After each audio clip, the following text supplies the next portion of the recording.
The Majority Report with Sam Seder, where every day's Casual Friday.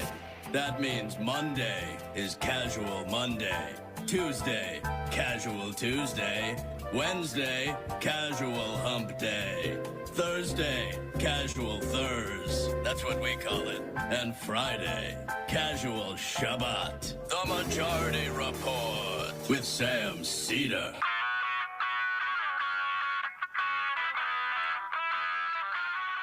It is Friday, June 10th, 2022. My name is Emma Vigeland, in for Sam Seder, and this is the 5-time award-winning Majority Report. We are broadcasting live steps from the industrially ravaged Gowanus Canal in the heartland of America, downtown Brooklyn, USA. On the program today, David Griscom of Left Reckoning, joins us to break down the news of the week. And later in the show, Sumathy Kumar, campaign organizer for Housing Justice for All and NYC DSA co-chair, and DSA organizer Stylianos Karolidis will join us to talk about New York's historic slate of DSA candidates. Meanwhile, the January 6th House Committee held its first public hearing last night in prime time, which included never-before-seen footage of the insurrection attempt. We'll play that for you later in the program, or at least part of it. Committee Vice Chair Liz Cheney was front and center last night. The committee found that Trump had a, quote, 7-point plan to overturn the election based on their investigation, and much, much more. The New York Times is backing up evidence that Uvalde cops waited for over an hour to confront the gunman, even though they knew that there were more than a dozen injured but alive children inside. The drip, drip, drip continues. In Michigan, a police officer has been charged in the murder of Patrick Loyola, who was killed at a traffic stop by being shot in the back of the head. New data shows that the Biden administration accelerated expulsions of Haitian migrants in the month of May. The U.S. will end its requirement for travelers to test negative for COVID before entering the country, a win for the travel industry lobbyists, who seem to be winning a lot lately based on airplane prices. And lastly, Bernie Sanders and Elizabeth Warren introduced a bill yesterday that would expand Social Security benefits and fully fund the program for 75 years through increased taxes on the rich. It's a pipe dream, but it's always good to have these ideas out there. All this and more on today's program. Welcome to the show, everybody. Sam is not here, as you may be noticing. It is not a dire situation. He is just up. I don't know. What can we say here? He's in Worcester for an event. I didn't know if we could do his location. He's getting the keys to the city. Yeah. He is back up in Worcester, and he's fine. He had a dental emergency on Wednesday. I believe he is doing fine. Yeah, but I mean, it's just his.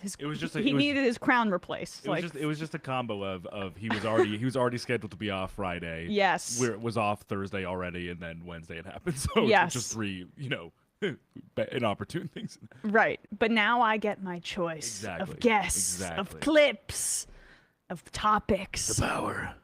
It's overwhelming. Although, frankly, there's not a lot of topic diversity today. Certainly not. And appropriately so, frankly. Last night was the first primetime January 6th committee hearing. And I am all for publicizing this. Ideally, when you're going into a midterm election or an election, you have both your gains that you've made if you're the majority party, if you have the presidency, the Senate, and the House. Democrats don't really have this. And you also have negative partisanship. So if they don't have much to show for the former, which is frustrating as hell, go to town on the latter. Well, and also I just want to say, like, even if this hurts them electorally, it's still worth doing. Still valuable. Like, getting this all on the public record, I think, is. And I'll just make another note on, insurrection is the term that I think is being widely used. I don't like that because that's a rebellion against state authority. These people were appealing to state authority to overturn the results of an election against the will of the people. So I'd like to just call it a coup attempt. And that's what it was. It was a coup attempt, and it was a dress rehearsal coup. And it's an active project to continue to try to make sure that they can swing an election that they lose. You referred to it as a dress rehearsal before we started, or either you or Bradley. It all blends together in my mind. And that's exactly what it seems like. And so laying this out in clear and uncertain terms is valuable for both electoral purposes, but the larger, more important existential question of authoritarian far-right mob rule and trying to combat that. And you just the organized right-wing parties not like deciding that we're going to opt out of democracy. I mean, you see this in Brazil, you see this all over the place. Yeah, and I was appreciative too of the committee's diversity in terms of the topics that they decided to cover on night one, which I'm sure is what is going to get the most eyeballs. So, I mean, they both focused on Trump. You know, one of the parts of the testimony was that Trump did not make one call to the Defense Department or any agency during the attack, and Pence was basically calling the shots. Mark Milley testified to that effect. There was also testimony from Capitol Police Officer Caroline Edwards, where she talked about slipping in blood in the Capitol. Testimony from a documentary filmmaker following the Proud Boys, which what I was appreciative of was that emphasis on Proud Boys and Oath Keepers and their coordination and their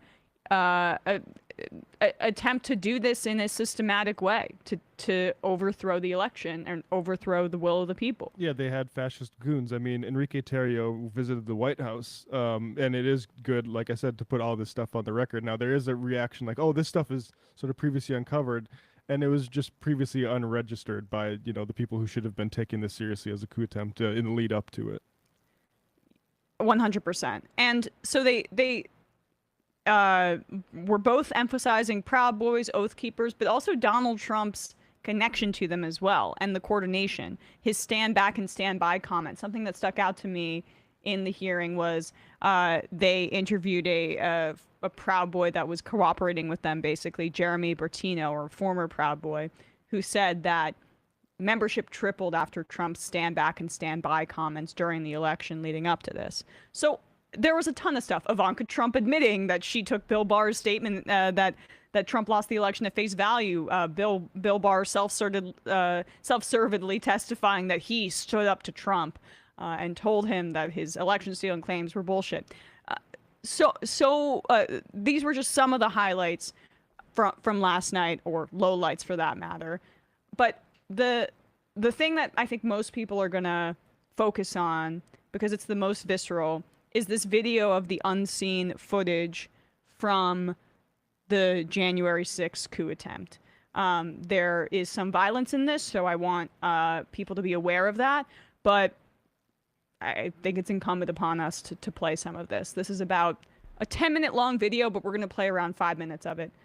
Here is part of the previously unseen footage, body cam footage, security cam footage, compiled together with a timeline by the January 6th committee. There's a crowd surge heading east. We love Trump! We love Trump! We love Trump! We love Trump! We love Trump! We love Trump! We love Trump! Mike Pence, I hope you're going to stand up for the good of our Constitution and for the good of our country. And if you're not, I'm going to be very disappointed in you. I will tell you right now.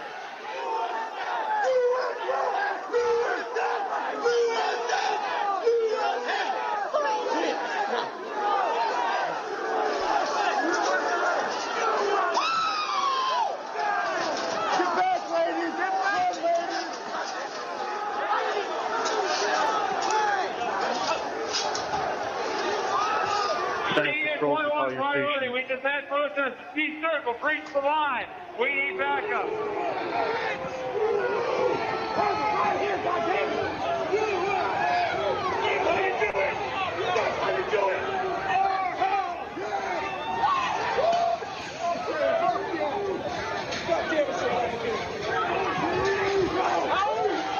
Madam Speaker, the Vice President, and the United States Senate.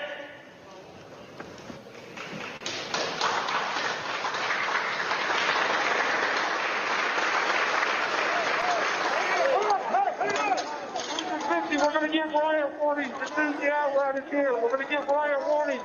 We're going to try and get compliance, but this is now effectively a riot.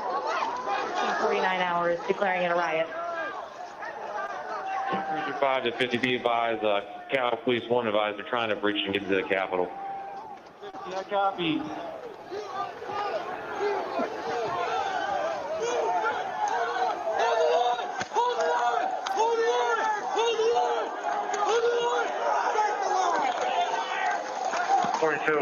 We're about 5 miles out. We're trying to make our way through all this.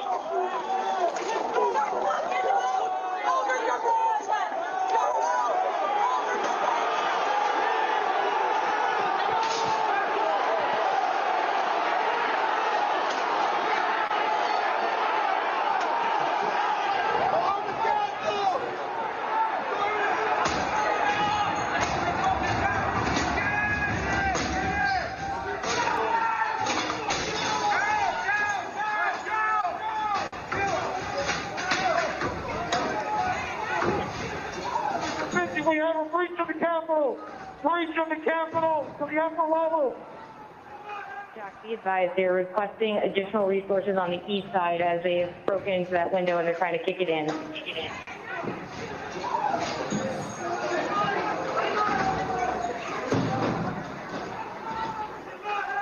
Without objection, the chair declares the House in recess pursuant to Clause 12B of Rule 1. My kids didn't have the courage to do what should have been done to protect our country and our Constitution, giving states a chance to certify a corrected set of facts, not the fraudulent or inaccurate ones which they were asked to previously certify. U.S. demands the truth. This is a rioter reading Trump's tweet out loud on a bullhorn.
We're gonna get too many fucking people. Look at this fucking vantage point, man. We're fucked.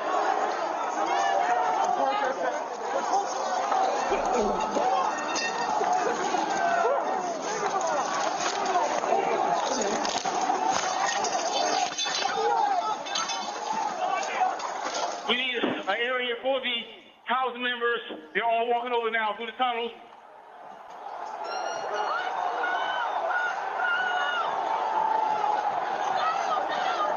We're trying to hold the upper deck. We're trying to hold the upper deck down. We need to hold the doors of the Capitol.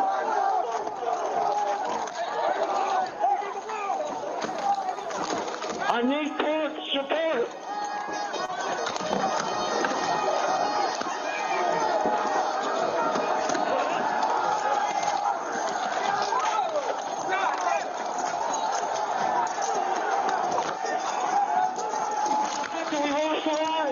We lost the line. All of these get back.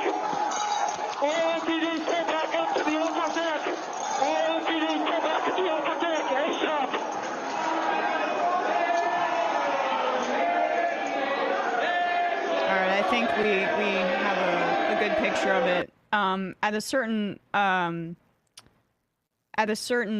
point, there's also footage of some security officers barricading the doors to the chambers there.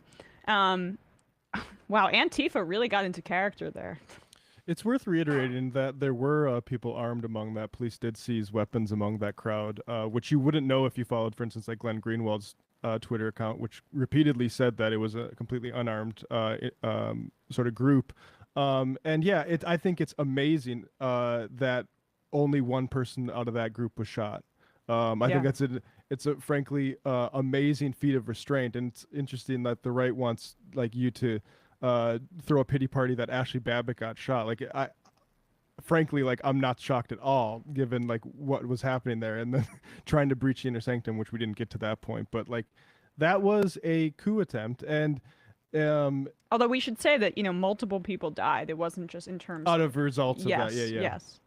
Yeah, it was a coup attempt, and like I mean, we didn't show, I don't think, the full footage of. They aired this last night, and I was flipping back and forth. I watched a good amount of it though, and of the cop, one of the cops who died, literally, falling to the ground essentially, and their families were there. It's just a bit of hypocrisy given that that crowd is supposedly pro-cop, but it's only really if it's in opposition to black people, which is a good reminder. Say if a black militia group did this, what would have happened? What the reaction would have been? Well, I mean, that's the thing is like, if this happened in response to the 2000 election, I would have felt bad for like the individuals who were caught in the crossfire. But frankly, it's not a huge crime. This is a crime because it was built on a lie. Yeah, in my opinion. In the 2000 election, that election was stolen by the Supreme Court, and people didn't, and there was like some like strong letters written. And like I'm not saying that would have gotten saved democracy or even led to good things if Jan 6 would happen in 2000. But I think the important thing to note is that violence there that committed by those Trump supporters was done to service a political lie from one of the major parties in this country, and that party continues to follow that path. They've been like not at all humbled. Liz Cheney is likely going to be voted out because exactly. Her polling numbers are so dismal given her front-facing, given how aggressive she's been. And I loathe to give a Republican credit, but it was hard not to watch last night and be like, all right, that's at least a principle to hang your hat on, which the Republican Party is usually devoid of. And I will also say this too, I think that there's a section of people that think it's uncool to talk about January 6th because downplaying it means that you're in some way opposition to like the mainstream media that really can only talk about it. You can do multiple things at once. This was a dire, insane attack on by a fascist right-wing mob, and it's necessary to talk about. Just because CNN and MSNBC are breathless about it and so excited to air this because the only thing they care about is protecting institutions and they're institutionalists, and this was an attack on the institution, doesn't mean that that's the only value in it, in that it was an attack on our institutions, which in my opinion are already quite rotten. What we care about is the fascist element, the right-wing mob element. And it's not uncool to talk about, and I think some in like the lefty influencer space feel that way, or because they only see themselves as in opposition to MSNBC or whatever. It's important to talk about. And another thing I was reminded of when you see that mob charging through the hallways there is how Alexandria Ocasio-Cortez was mocked for believing that she would get sexually assaulted by that mob. They came with zip ties and they came with by people nooses. who live in gated communities, we should just say. 100%. So just she tweeted something last night like this, reliving this is you just feel like you're there all over again, and I can't even imagine what that must have felt like for someone like Ilhan Omar, someone like Alexandria Ocasio-Cortez in that time. With that said, folks, we're going to take a quick break. But first, this program is brought to you by one of our favorite sponsors, if not our favorite sponsor, Sunset Lake Seder. If you use this code, Left is Best, you get 20% off Seder products. I basically use this every day of my life. I use the tincture when I'm just trying to relax, but I also use the gummies that have melatonin and CBN in them. Recently, the newer product from Sunset Lake, I used it last night, and I slept really well. I slept really, really well. I couldn't. I'm just like scatterbrained, so I keep losing the gummy container. And when I found it last night, I was so thankful, and I had the best sleep I've had all week.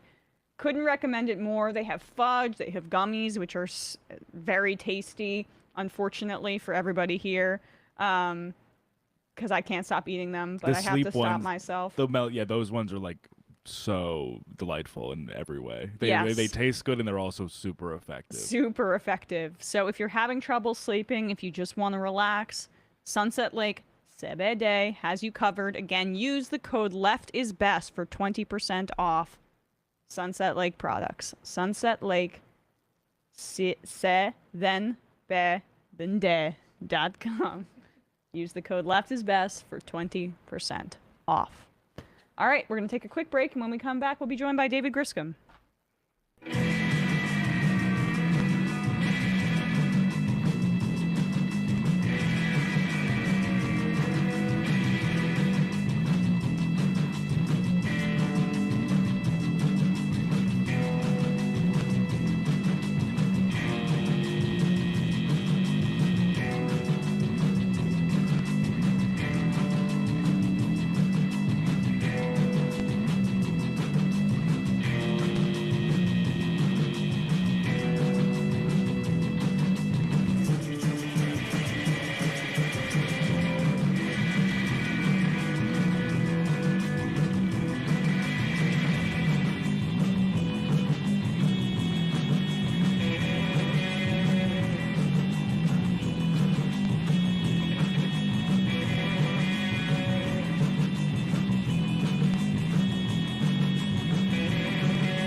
We are back, and we are joined once again by David Griscom of Left Reckoning. Thanks so much for being here, David. No, I'm always happy to be here, Emma. How are you doing? I'm doing all right. Welcome back. It's another Texas-centric week in the news, so we had to have you, honestly.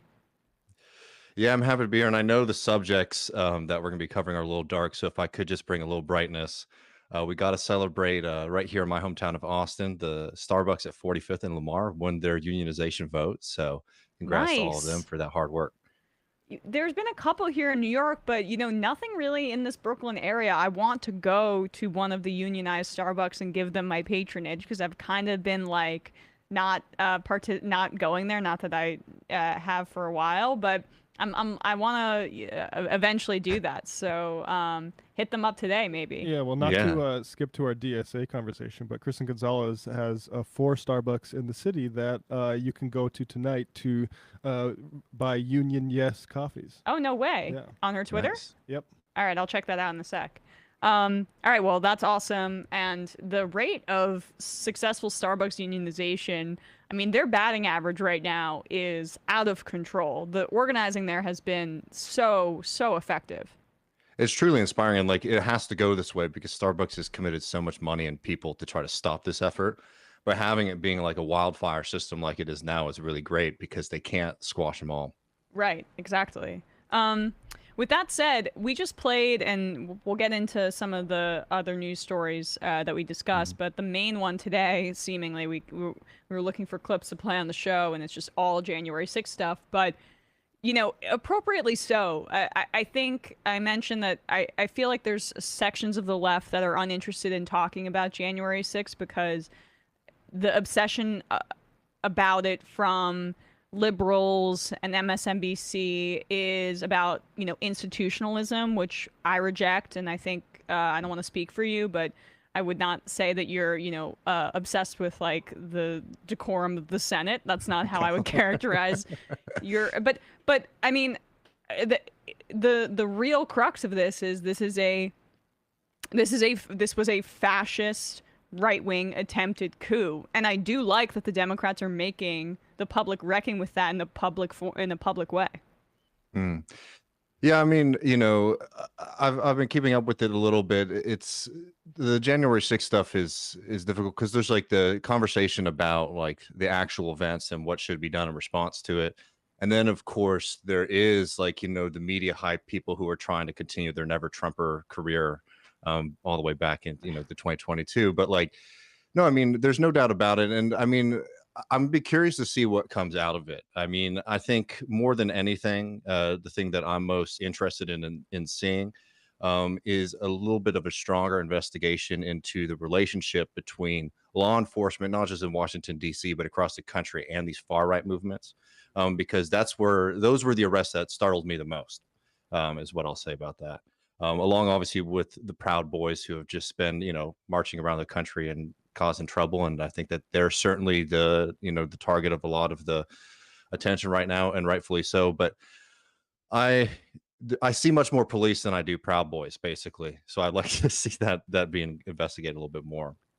Right. I mean, that is a great point. It is, I'm interested in like the overlap outside of, say, the DC police with some of these right-wing paramilitary fascist organizations and law enforcement. That's something that piques my interest. And, just saying for personal experience, like, so I went to college in DC and I was at J20 when Trump got inaugurated. And I got, my head cracked in by a police officer for just sort of standing on the sides while they were kettling protesters, right? So I've seen the kind of brutality that you can get from DC police. And I do think the argument that people have made that, there was a kind of easing these folks into the Capitol is something that's very alarming and very different from my experience, both protesting Donald Trump and in Black Lives Matter protests throughout my time in DC as well.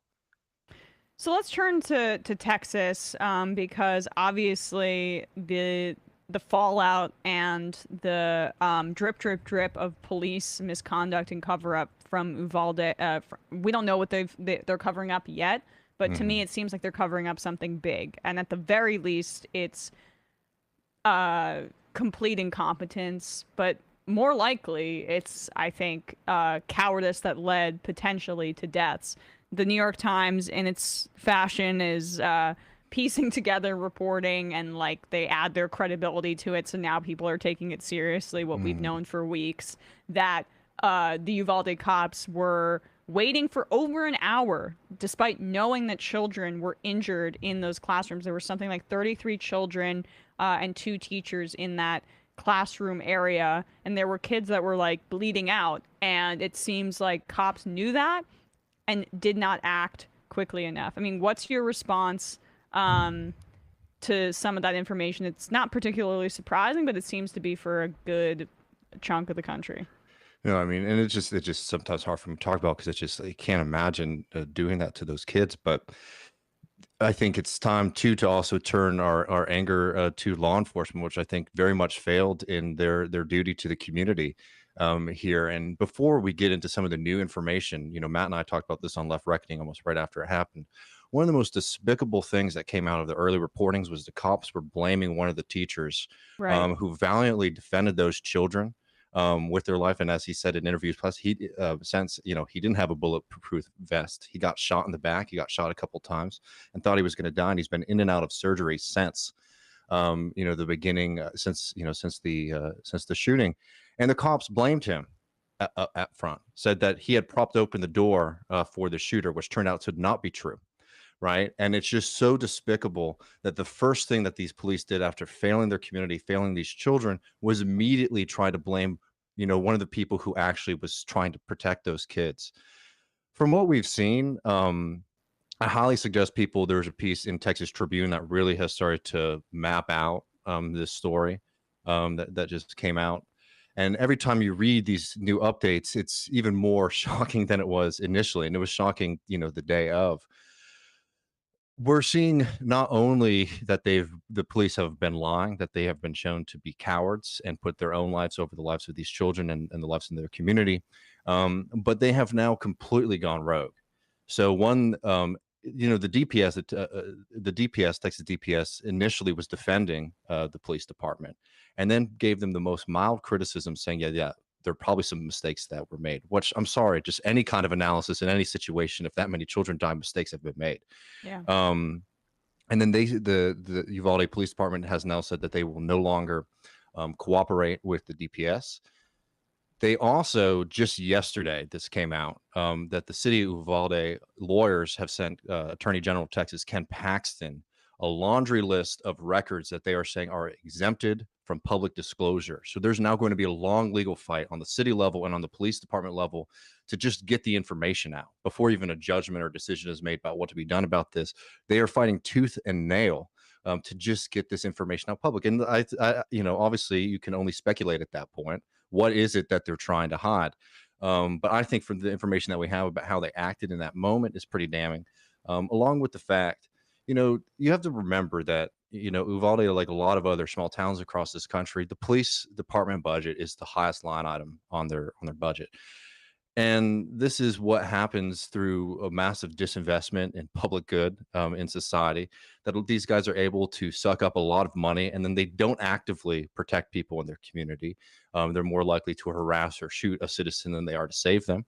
And in Texas in particular, right, one, through what Abbott has been doing on the state level, as I talked about last time, has been just, funneling billions of dollars to an unaccountable DPS here and the state troopers here. They are not used to, DPS again has like come back, right, from their initial statements, but people probably saw those early videos of the head of the Texas DPS coming out and sort of defending everybody up front, and they look like a bumbling idiot because they are not used to ever being challenged or being held accountable, because that's the state of affairs in the state right now, and it's there's deadly consequences to that. 100%. And what's so maddening about this too is I guarantee you there's going to be a swell of people saying, well, this is why the police need more funding. But their equipment was more than enough. Their resources were more than enough. They had everything they could have needed. And what really stood in the way here, seemingly, was the officer in charge of operations, the chief, I believe, basically told them to stand down because they were so afraid, even with all of that artillery, even with all of that protection. They were waiting on shields. They were waiting on extra stuff. They were cowards, basically, despite having that enormous amount of money and the proportion of the town's funds. So nothing is going to change the way this was their human choices that led to this, not the material at their disposal. And so then that begs the question, what does policing as currently constructed do for our society? I think it's a very fair question, and it should be noted too that the school district in Uvalde has now said that their responses are going to hire more police officers for the school district. So that's already starting to happen. And look, I'm not a combat tactician or anything like that. But handguns themselves, especially with body armor, are designed for close quarters combat, right? So of course you would want in a situation like that to be decked out with all the things, that could maybe make a conflict like that easier. But when you're hearing kids screaming for help and are being shot, and you are already equipped with a deadly weapon with the training to use that, I don't know. It's just sort of what do we have to wait for these guys to get Gundam suits before they're going to come and help out children? It's absolutely ridiculous. And also, there's a police code to this, and I'm pretty sure said you wait for once you have two law enforcement massed, you breach, right? I'm pretty sure their handbook literally said that, and they didn't follow that. They had 60 officers standing outside the school talking with one another, and as we've gotten more of the leaked audio from the from the shooting, they were very concerned about the way this was going to look to the public.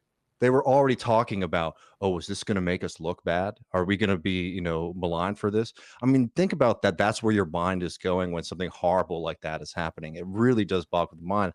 And I mean, I must say, like, I think that this is a moment where it's time to believe police.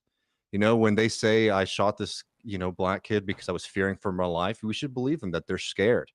And they're worried as a class of people. And, we really need to take that seriously as we're trying to build public policy that actually works to help defend defend people from these kind of horrors. That, like, right now what we have is we have a lot of scared people walking around with access to a lot of post-military equipment, are able to walk around with a handgun and are able to basically impose their will on people. And to me, their strategy seems clear, that they're trying to wait out the national media coverage. Like these cops are probably used to dealing with the same people in the same town. And I mean, frankly, you can mirror it onto the federal level right now with Republicans talking about different door strategies, having one point of entry. They don't. I genuinely believe they don't actually believe that's a solution. That they are just trying to throw something out there, like a squirrel, like, look at that, so that in a month people forget about this and they don't have to act. I'm wondering what your take is on that. Oh, I mean, on the police department and the media, I think that's 100% true. I mean, the larger kind of mass media, hub near them is San Antonio, which is about 40 minutes away. And you can see how the police have been treating national media, or even just like state, Texas media in general. Yeah, I think 100% they're hoping that eventually people are going to get tired of their accommodations in Uvalde and, go back down to Austin and San Antonio, and maybe they'll drive back if something happens. But yeah, 100%, I think that they're trying to wait this out. I mean, hell, they're even trying to wait out the state government at this point. So, let alone reporters. They're basically turning their backs on the higher authority in the state of Texas. I mean, as for national Republicans, I mean, I think it's an absolute disgrace, to be talking about doors like that. I also hate the language. I know this is a small point, but I hate the language of calling schools targets, saying we need to harden our targets. I mean, it just shows just how perverse this crisis has gotten, that we talk about the place where we educate children, our next generation, as a target. I mean, it's just endlessly clear that these people have no real interest in doing anything about it. After the shooting happened, people rightfully were, making hay about the fact that Abbott and other state leadership was going to be speaking at the NRA convention. And when Beto came and confronted Abbott, people have probably seen that clip at the press conference. One of the guys in there was saying, like, how dare you politicize this? How dare you politicize this? I'm sorry. At this point, it already is politicized. Who was speaking at the NRA convention? Greg Abbott, right? Who was speaking at the NRA convention? Ted Cruz, Republican, Ken Paxton, etc. And now, while, after praying and thinking about it, some, didn't speak at all. Or I know Abbott sent in a video message. It just shows that they have already politicized this issue. And it's always really disgusting when they sit here and say, after something like this happens, like, how dare anybody try to politicize a tragedy when they've been, walking and, surviving on this politically for a very, very long time. It's funny you mentioned Ted Cruz, because you sent this tweet to me of him blaming the Green New Deal for electricity costs in Texas. I mean, given the grid failure that we saw, when was that? I mean, was that 6 months ago? God, time blends together. 20. It was in 2020? Well, no, sorry. It was 2021. Sorry, I'm losing my mind too. Okay.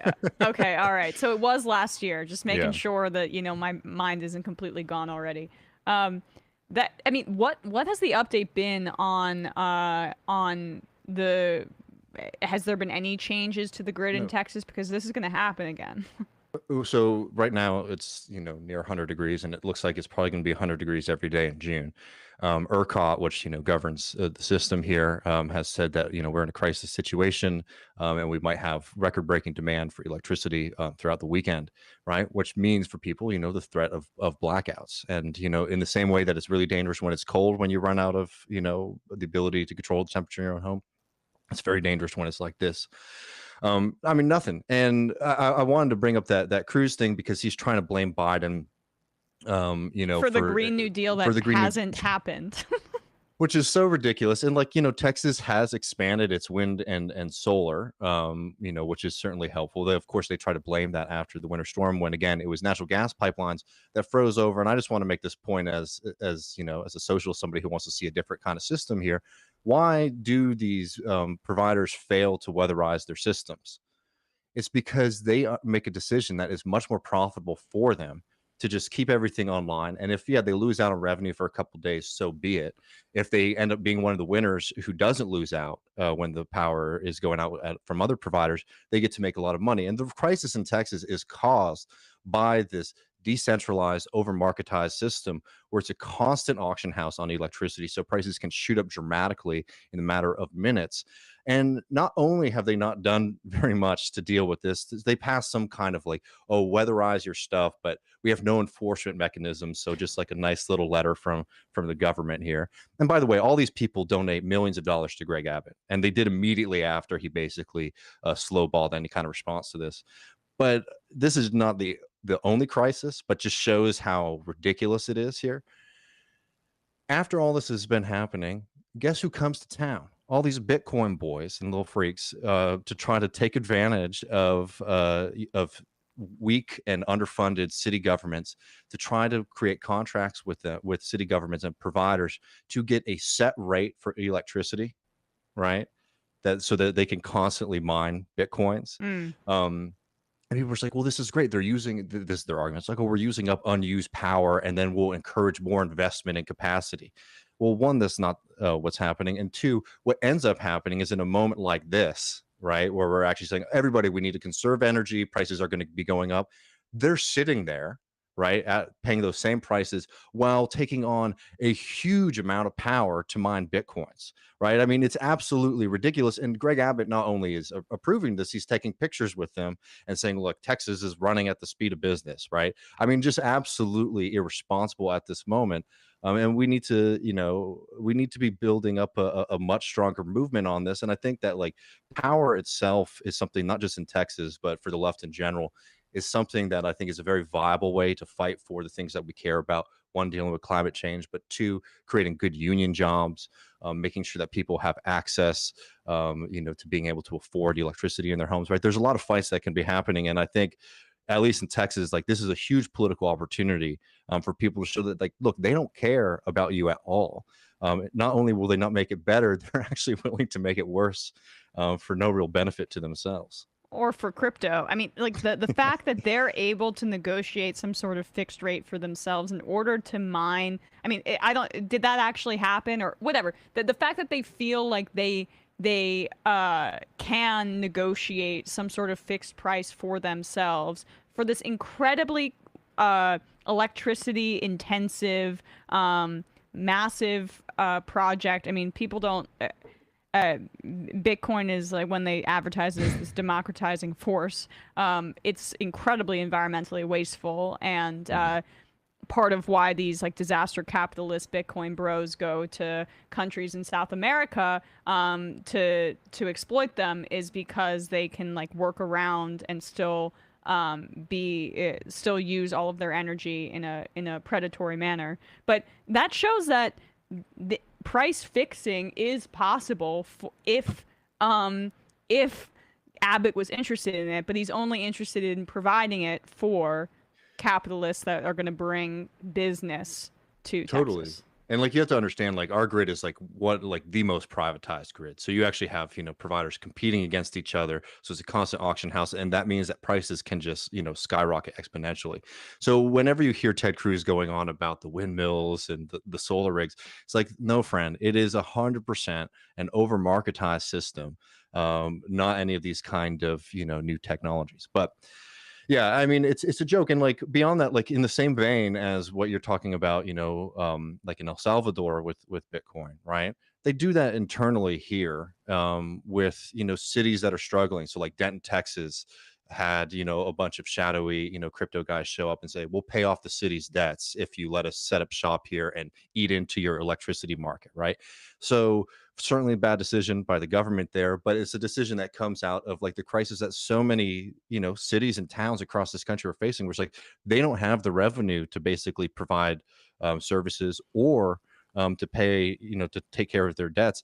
And these are the guys who are going to come in moments like that and take advantage of entire communities with very, very serious consequences. I wanted to turn to some of the other controversy in the news this week. Ridiculously drummed up controversy. Did you know, David, that in Dallas there was a confidence building exercise with drag queens that is now considered grooming? And it's such a massive crisis. I said on Twitter, it's like taking your kid to a Broadway show. It's just costumes and dancing. It's so bad it has people moving to Texas to avoid it. I mean, like now they're literally going to try. I mean, what was it? The state senator that introduced, or state rep introduced Brian legislation Slayton, to ban kids from drag shows. They are really accelerating this anti-trans boogeyman stuff throughout the country, but particularly in Texas. And it's very scary. And just, because people have made this point a lot, it's horrifying how quickly they are willing to move on that and not on, the gun issue. I just wanted to note that, they called a special investigative committee in Texas on the gun issue, which has only subpoena power. It's not a legislative session or anything like that, which means that even best case scenario, they want to do something. We won't get legislation on that till probably next summer, a whole year from now. But I just bring that up to show the difference in how willing that side is to gum up culture war stuff. I mean, I can't sit here and act offended about a drag show. I think it's absolutely ridiculous and performative, and I wish it could just be something where we could point at how prudish and weird conservatives are, but it has serious consequences, as folks probably know. Trigger warning, I'm talking about suicide here, but a young trans person committed suicide here in Texas because the government is now investigating families and is threatening to rip them away from their families. I mean, absolutely horrific. And I just want to say, as a Texan and somebody who grew up here, I get frustrated sometimes when you see people like the Tim Pools and the Rubens, and they always try to paint this picture of Texas and what Texas is like, right? And say, oh, look, everybody's moving to this place. Because it's one, the picture they paint of Texas is always really distorted. It's always funny that they're not from here or live here. And two, it really scares me because the only kind of people who actually are going to be motivated by a Pool or a Rubin type to move here and actually do it are some of the worst people who I want as far away from the state as possible. I just want to share, my experience. I grew up when I was a kid. My mom and I and my little brother and sister, we went and we moved in with my aunt who was in the lesbian community here. So I grew up in the gay and LGBTQ community here in Texas, and that is as much Texas as anything else to me, right? And it's always been here, and it always will. And these kind of hate-filled people who are trying to use culture war for their own political gain and trying to, work up some of the most psychotic and dangerous people in this society against other human beings, have blood on their hands, and they need to be opposed at every single level. It's a part of that culture is a part of the culture here as much as it is everywhere else. I mean, the gay community, the LGBTQ community has always been here, and it always will. And it really, really infuriates me when I see these kind of bigots try to act like this is some kind of invasion, right? Or something that's being brought in here instead of something that comes from us. And from a national level, these pundits who fetishize Texas, I mean, that's the thing that that I can't speak for you, but that would bug me because it's it completely. I mean, it's the one of the three biggest countries in the state in terms of influence and size. I'm forgetting in terms of population. That's probably California, but Texas in size is massive. Well, you're speaking of my Texas nationals there. Yeah, Texas as a country. Oh, did I say country? Yeah, it's okay. Yeah. We're going to be talking about seating today on the show. But I mean that erases many struggles. It also often erases a vibrant and large Latino population in Texas as well, in order to uphold some sort of myth of Republican cowboys that they want to use to largely undercut social programs on a national level. To be fair, when it comes to Tejanos and Latinos in Texas too, I think liberals do a pretty good job of ignoring them as well. Yes, Just to good be point. fair, but yeah, no, I mean, absolutely. And I wanted to note, just on that kind of fantasy that we get from those kind of right YouTuber characters or whatever, it's very funny when they're talking about this moment, they never really mention that it's in Dallas. They sort of just sort of dance around it because it sort of, destroys the world that they're trying to create in people's heads.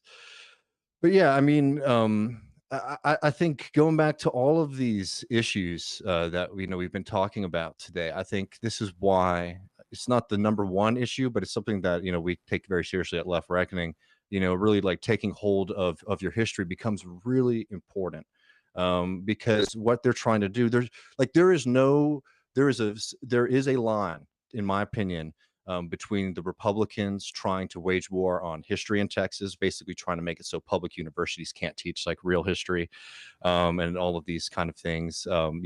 Speakers are being challenged by like the GOP in Texas and said, "Oh, we're going to pull funding for that kind of stuff." There's a direct thread to that, to all of the other things that we're seeing, from the fake gummed up created controversy about trans rights in Texas, to the gun issue. It all comes from this kind of fantasy of what Texas was that is created today by a purposeful right-wing movement, and it's really, really dangerous, and it's something that's worth pushing up. And if people want more of that, feel free to check out Left Reckoning, because we tell that history a lot. But it's very, very worrying, because it is erasure of people, and it emboldens some of the most dangerous folks in our community, which every community has bigots out there. But this kind of tacit wink that you get from the Texas GOP when they're saying, yeah, we're going to tattle on your neighbors. If you think that your neighbor has a trans kid, call the state, and we're going to come and get involved and harass them. I mean, that's complicit. That's being absolutely complicit in this hate monger that's going on. And it's already happening. Like, I'll put this article up here, Bradley, WFLA. But this is this trans child attempted suicide because they were reported that had a mental health scare, and because they were going through transition, were reported to the state, and the state got involved. Like, this is state harassment of kids immediately. I mean, this was. It's like this wasn't even you couldn't be said of like a byproduct of this effort. This is exactly what this was always going to lead to. You have kids who transition, and like we should just, I want to spell out the puberty blocker thing too, because we have kids who socially transition, and then all of a sudden you're going to go through puberty, and puberty blockers are very important for those kids who have already transitioned into their preferred gender, because what happens if you can't get those puberty blockers? You go through puberty into a body that you don't want. So of course this is going to lead to suicides. Of course it's going to. Of course. And I mean, this is a part of like a larger story of what's happening in Texas about families of trans teens basically getting together with the ACLU and Lambda Legal. They're filing a lawsuit on behalf of 3 families, and I think other families are joining this because they are being investigated, and this isn't just like one-offs. There are multiple families that aren't included already in this suit by the government of Texas for providing gender-affirming care to their kids. I mean, this is going to be a large legal fight, I think. They're also the lawsuit's also representing, I believe, a large LGBTQ organization within Texas, which has also been targeted. According to the lawsuit, the minor was admitted to a local hospital and referred to an outpatient psychiatric facility. Staff learned that he had been prescribed hormone therapy for treatment of gender dysphoria, and according to the lawsuit, told him and his mother that the family might be reported for child abuse because of Abbott's letter and DFPS's new rule. Less than a week after the minor was discharged from the facility, the lawsuit says a child welfare investigator arrived at the family's home. I mean, what are we doing here? Yeah, I mean, it's extremely, extremely worrying, and it's I think people who were when it was just we care about the integrity of women's sports, it's been amazing how quickly it's moved over to like we're going to come for the life of children. Right. I mean, it's like that moved extremely fast, and I think that the Republicans think that they have a winning ticket on, stoking up fears, not just about, trans folks too, but just general homophobia. It's something that it is pretty shocking to see how quickly things can regress. It's thought that we had sort of turned a corner on this, and it's very quickly coming back, to feeling like it's the early 2000s again. Oh yeah. When we're talking about these issues. That Blaze TV girl who went into that. We played yesterday. Posted a picture that we played yesterday. When she posted those images of the drag show, she called it demonic. Yeah. Like, that's how retrograde this mindset is, and that's not her being poetic. No, that's what this is. It is a fundamentalist Christian movement that is well coordinated and politically expedient for someone like Greg Abbott, Ken Paxton in Texas, but also, of course, Ron DeSantis in Florida and other governors across the country, less high profile, because finding someone to demonize is helpful for them. And I think that they saw the trans issue, the existence of trans people, which freaks out a certain section of the country who are not used to it as they were used to gay people, which has become more normalized in culture over the past few decades. They saw that as a way to reverse course. It was an opening to demonize trans people and thus broaden the scope and also begin to demonize gay people as well. And it's just like Christian fascism laundered through pearl clutching about, women swimming or drag shows in Texas. That's really what it is. And, I take this extremely seriously, and I'm going to, point out, the failures of the Democrats on this, not because I think it's like doing both sidesism, but because this is the real threat, right? So you see like this kind of real, like new moral panic about, gay people and trans people. And, that works up a certain group of people and might be maybe slightly attractive to a larger group of people, but it's not like their number one thing, right? Their number one issue. And the only reason that this stuff is like allowed to thrive and be viable for the Republican Party is if the left and the Democratic Party in particular is sort of failing at creating a positive option that like people, like people like who might be motivated to vote for Republican because they're very worked up about something their pastor told them. I think it's a much easier case to say, well, we need Medicare for all, $15 an hour, and just like winning those kind of fights so that this kind of cheap culture war stuff that the Republican Party tries to play, just like it doesn't have the sway or the power to overcome something like that. And well, when there's a vacuum, right? And so it's being filled by that kind of stuff. Exactly. Didn't mean to cut you off. Go on. No, I mean, that's exactly it. It's just like, this stuff is dangerous and it's worrying, and we have to oppose it directly. But also remember that, as you said, like this comes out of a political vacuum where the Republicans, they don't have very much to offer people who don't make $500,000 plus a year, right? In like actual material terms. So they try to find these kind of things that they think can like work up a segment of the population, hope that will carry them to victory. And, it just should be a slam dunk to be able to beat them on actual things that help people out in their everyday life. And that will squash, most of not the entire existence of like bigotry and homophobia in society, but the system that empowers Republicans to utilize this and legislate on it. David Griscom of Left Reckoning, thanks so much for being here today, David. Everyone check out Left Reckoning with Matt and David here. It's great stuff. Yeah. Patreon.com/Left Reckoning. We are going to be doing a think tank for all of our patrons, so get your questions in this afternoon. All right. Yeah. Boom. Well, thanks so much, everybody. Hope to see you soon. See you soon. Have a great weekend. See you, David.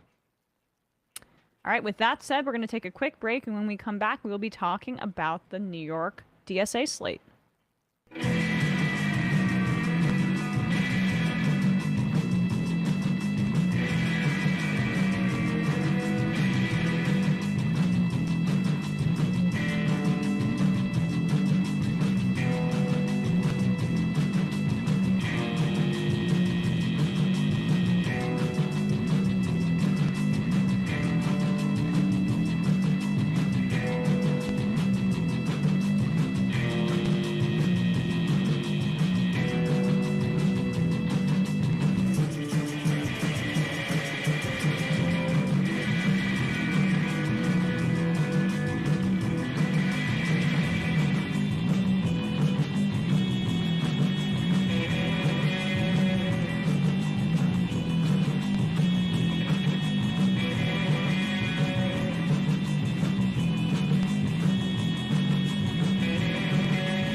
We are back. We are back now, and we are joined by DSA organizer Stylianos Karolidis, and we are currently trying to workshop the internet for Sumathy Kumar, who is a campaign organizer for Housing for Justice for All and the NYC DSA co-chair.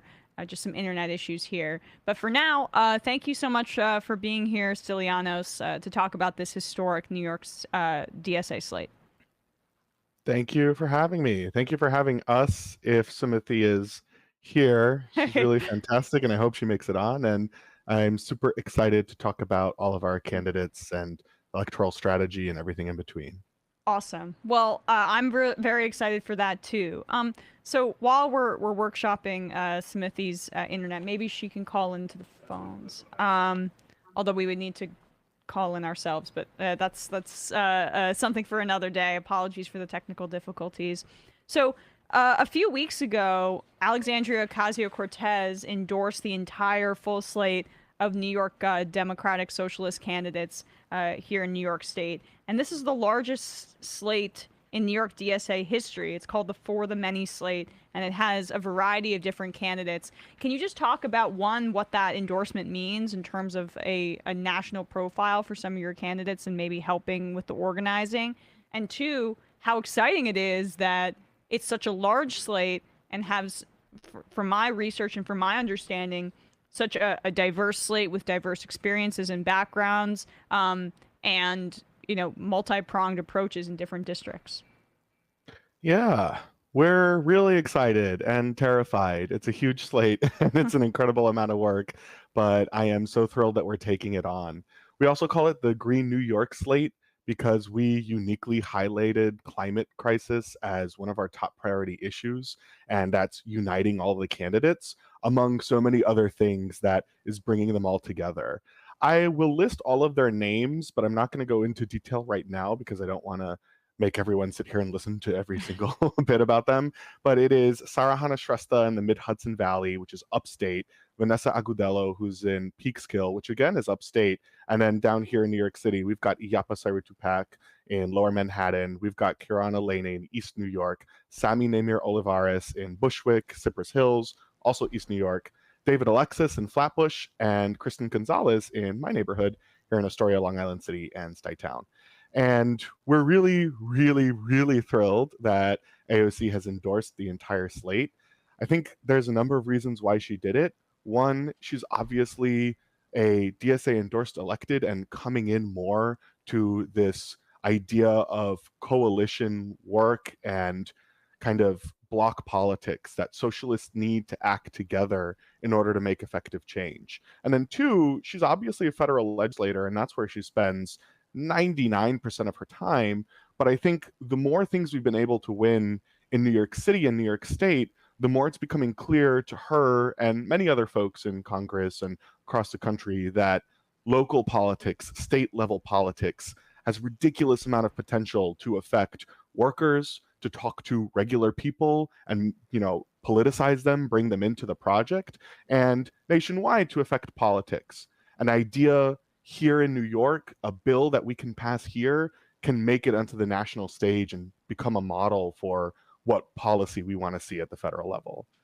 And I think that is the best way. I mean, for me, and why I said I was supportive of the entire DSA slate is because and why I'm so encouraged by what you're doing is, one, you can see the gains of New York DSA based on past candidates who have won, but they were fewer, right? I mean, the 2018 midterm elections, Alexandria Ocasio-Cortez, Julia Salazar, 2020, there was a larger slate that won, but now this is even exponentially larger than all of that. And my belief really is that the left, specifically in these blue states where corporate Democrats have allowed to kind of reign supreme, needs a apparatus, a coalition that can wield its own power. And my belief is that DSA is the best way to do that within the state.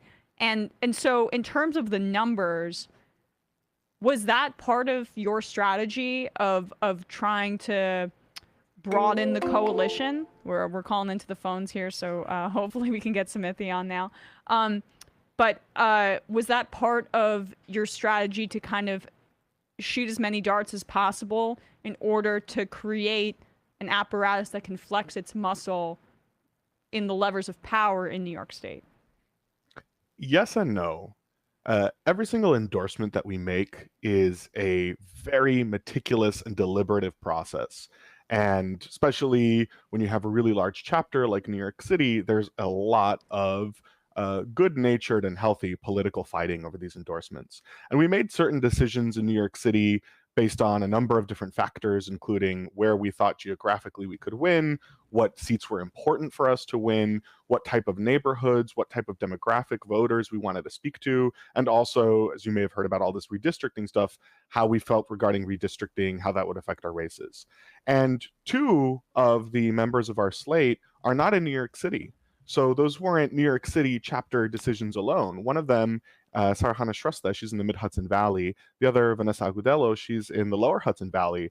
And those were two separate DSA chapters that made the decision to endorse them. And here in New York City, we have them on our slate, messaging-wise, comms-wise, and we have a tool called the Multi-Candidate Committee, or MCC.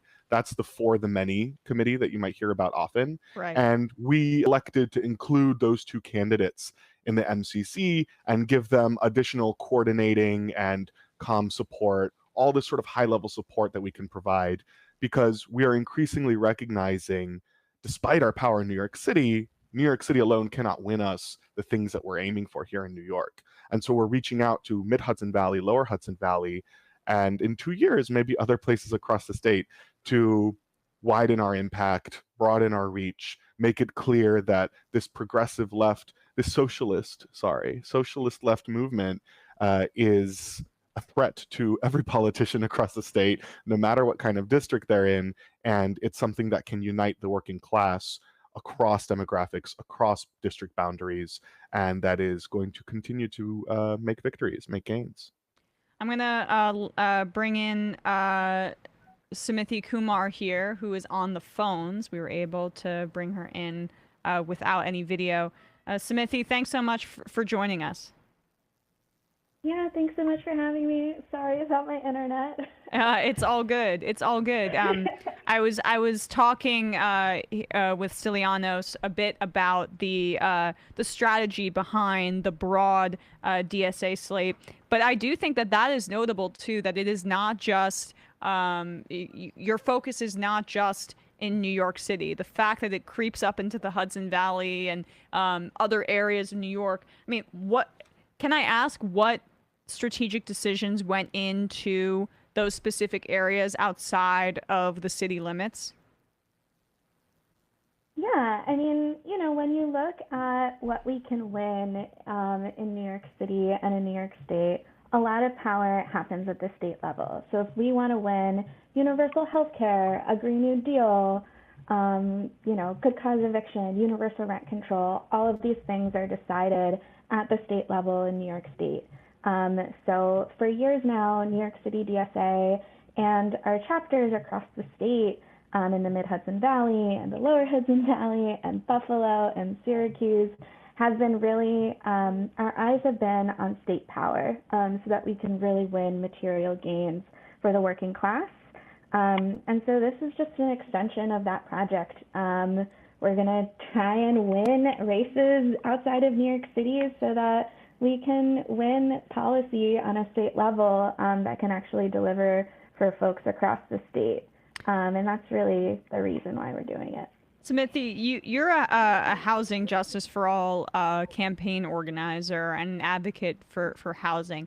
How central was that to the candidates that you chose to back in DSA?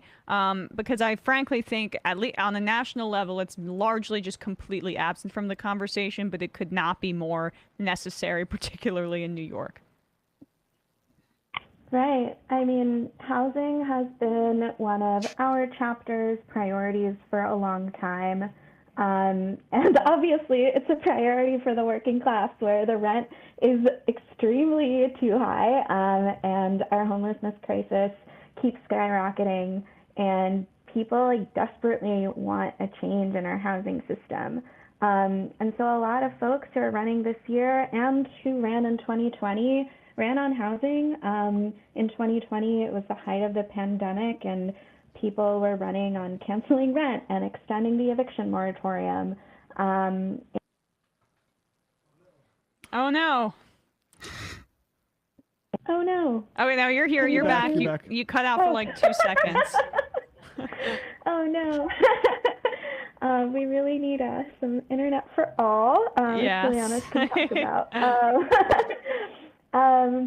But I would say yes. Housing is a central part of our platform in New York City DSA and across the state. And we really need our state government to start, doing some.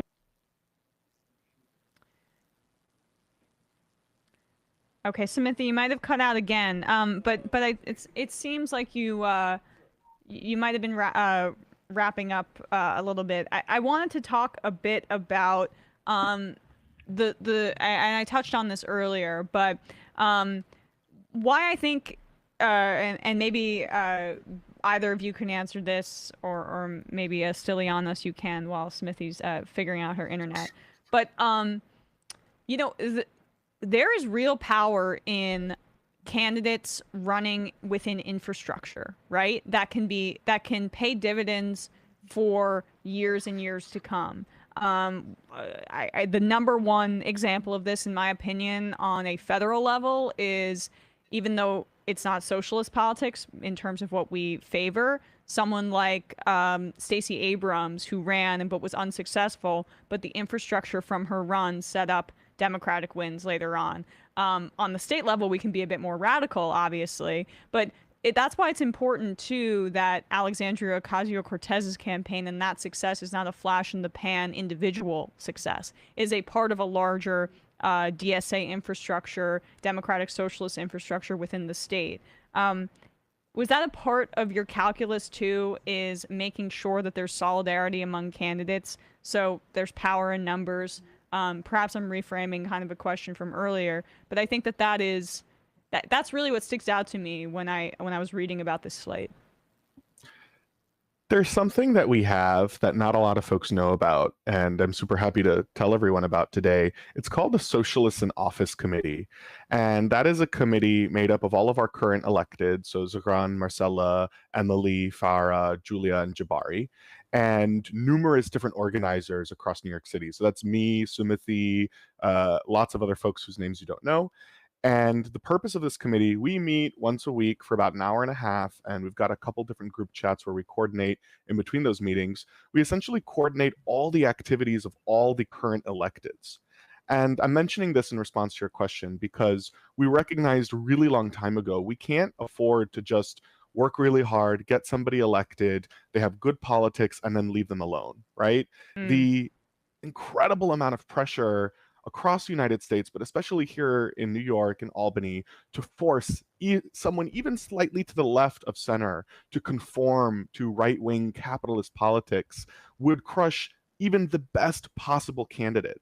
And so when you see someone like Julia Salazar or Zohran Mamdani, and you're like, wow, they're doing a really great job, they seem to be having really good politics, Marcella, Emily, Farah, Jabari, it is in part because they're really good candidates and they've become good elected officials, but it's also because when there is a climate issue, they can reach out to me and the entire eco-socialist working group, everyone on climate in New York City DSA is behind them. When there's a housing issue, that good cause eviction campaign, that was entirely coordinated, run, and operated by our housing comrades. When there are healthcare issues, there are hundreds of people doing all of that canvassing work, coordinating work, and then the policy and research work.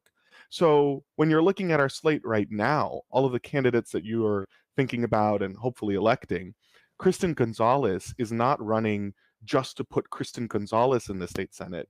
You're also going to be putting my work, Sumathy's work, the work of hundreds of DSA members behind these candidates to keep them accountable, to make sure that they do what they say they're going to do, and to support them so that when leadership in Albany, Carl Hastie, Andrea Stewart-Cousins, and Kathy Hochul, when they come down and they say, you have to conform or else there's going to be consequences, they get to turn back and say, look at these thousands of DSA members. They got me. I'm going to do what's right. I'm going to do what I was elected to do because I know there is a movement that is going to ensure I have the tools, the power to achieve that, and that you, Kathy Hochul, Carl Hastie, Andrea Stewart-Cousins, you can't do a thing about that. And that's what's really powerful. Right. And you mentioned Jabari Brisport and Julia Salazar, two victories on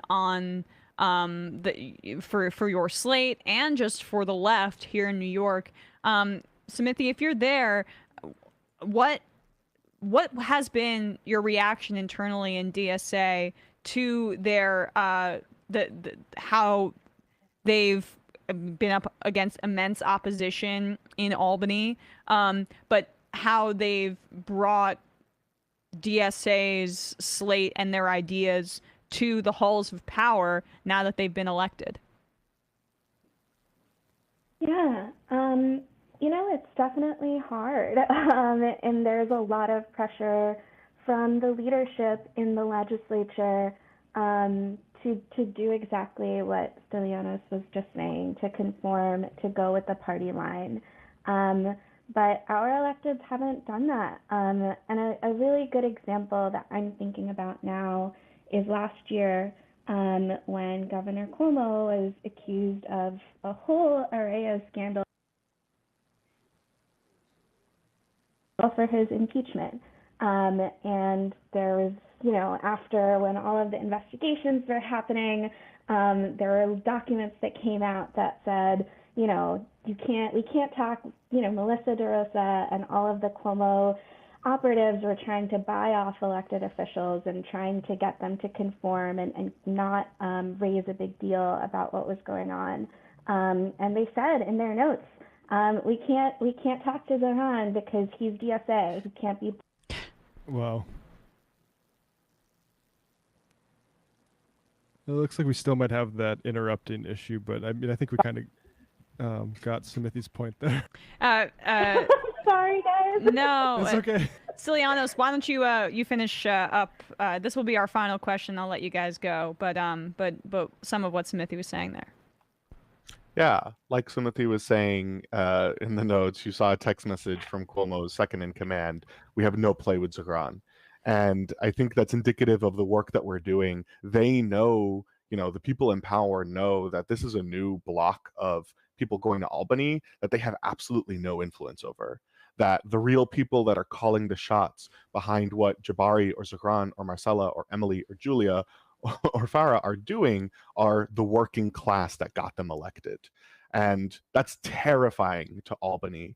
You see what just happened these past few months. We almost passed the Build Public Renewables Act here in New York State. It is unprecedented legislation. It's gigantic, and there was an unprecedented movement to get it passed. I think everybody in Albany is, I don't know what I'm allowed to say on this show, pooping their pants right now. I hope that's okay. Everyone in more Albany, than okay. You could have done the S-bomb too. We're loose, especially on Casual Friday.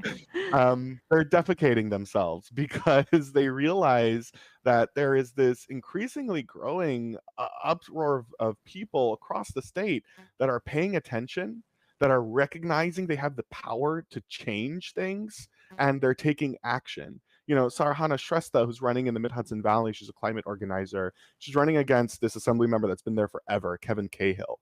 And Kevin Cahill isn't signed on to any of our bills. But two folks overheard him in the assembly the 2 days before session ended, begging Carl Hastie. He was telling him, quote, "You have to pass this bill. It's going to cost me my seat." And we love to hear that because we know that we are putting the fear of God in these people, and we're doing that together. We are not going to be able to do that with a few good individuals that are not bound by a movement. We're only going to do that with 6 and now soon to be 13 socialists in office, backed by a movement of thousands across the state of working class people that are ready to keep them accountable, ready to give them orders, and ready to back them up when the going gets tough, because it will, and only together can we achieve that sort of change. Sumathy Kumar, campaign organizer for Housing Justice for All, and also the New York City DSA co-chair, and DSA organizer Stylianos, Karolidis. Thank you so much to you both for your time today. I really appreciate it. Thank you. Can I say one last thing? Sure. If folks are motivated, I wouldn't be a good organizer if I didn't do this. If folks are motivated, you can go to fortheturnout.nyc to sign up for a number four? No, the word spelled out. Okay. FOR, theturnout.nyc. You can sign up for a phone banking shift if you're not in New York, or a canvassing shift if you are. And all of those great things I said, you too can be a part of it.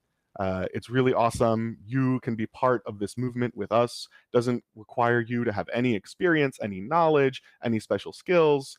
We're all just regular working class people, and we'd love to have you on board. Incredible. And you can see at the top of that page a really cool illustration of the slate of DSA candidates there. Thanks so much for your time today. Thanks to both of you. Really appreciate it. Thank you. All right, folks. Thanks, guys. With that, we are going to wrap up the first hour of this program, the free part of this program. We're going to head into the fun half. 646-257-3920. But first, Matt, what's happening on Left Reckoning? Yeah, so this weekend, Think Tank. So for patrons of Left Reckoning, which you should be, patreon.com/Left Reckoning, we're going to be doing our Think Tank, which we didn't do one last month, but we usually do one once a month where we just take questions and chat about stuff. Also tonight, the twitch.tv/Left Reckoning feed, I'm going to be playing NBA 2K, probably around 6 or 6:30 or so. I'll be playing NBA 2K I'll be playing my team mode, where I have Invincible Michael Jordan and Yao Ming, who's 99 overall as well. So, and I'll probably be talking about some South Dakota politics, and maybe depending on how bad of a mood I am, I might be put on Ether background music and start talking about some people who joined the anti-trans bandwagon recently. But I'm not sure about that. But Twitch.tv. We'll see if you have a drink in you or something like that. Twitch.tv/Left Reckoning to watch me tonight play NBA 2K. All right, folks, heading into the fun half. 3 months from now, 6 months from now, 9 months from now. And I don't think it's going to be the same as it looks like in 6 months from now. And I don't know if it's necessarily going to be better 6 months from now than it is 3 months from now. But I think around 18 months out, we're going to look back and go like, wow. What? What is that going on? It's nuts. Wait a second. Hold on for a second. Emma, welcome to the program. Hey. Fun hat. Matt. New. Fun hat. What is up, everyone? Fun hat. Nomiki. You did it. Fun hat. Let's go, Brandon. Let's go, Brandon. Fun hat. Bradley, you want to say hello? Sorry to disappoint everyone. I'm just a random guy. It's all the boys today. Fundamentally false. No, I'm sorry. Stop talking for a second and let me finish. Where is this coming from, dude? But dude, you want to smoke this 7-8? Yes. Hi, me? This me? Yes. Is this me? Is it me? It is you. Is this me? Hello, is this me? I think it is you. Who is you? No sound. Every single frickin' day. What's on your mind? Sports. We can discuss free markets and we can discuss capitalism. I'm gonna go throw it. Libertarians. They're so stupid, though. Common sense says, of course. Gobbledygook. We fucking nailed him! So what's 79 plus 21? Challenge Matt. I'm positively quivering. I believe 96, I want to say. 857-210-35-501. 1/2. 3/8. 9/11, for instance. $3,400, $1,900. 6, 5, 4, $3 trillion sold. It's a zero-sum game. Actually, you're making me think less of it. But let me say this. Poop. You call it satire, Sam goes, it's satire. On top of it all, Yeah. My favorite part about you is just like every day, all day, like everything you do. Without a doubt. Hey, buddy, we see you. All right, folks. It's just the week being weeded out, obviously. Yeah, sun's out, guns out. I don't know. But you should know. People just don't like to entertain ideas anymore. I have a question. Who cares? Our chat is enabled, folks. I love it. I do love that. Look, gotta jump. Gotta be quick. I gotta jump. I'm losing it, bro. 2 o'clock. We're already late, and the guy's being a dick. So screw him. Sent to a gulag? Outrageous. Like, what is wrong with you? Love you, bye. Love you. Bye-bye.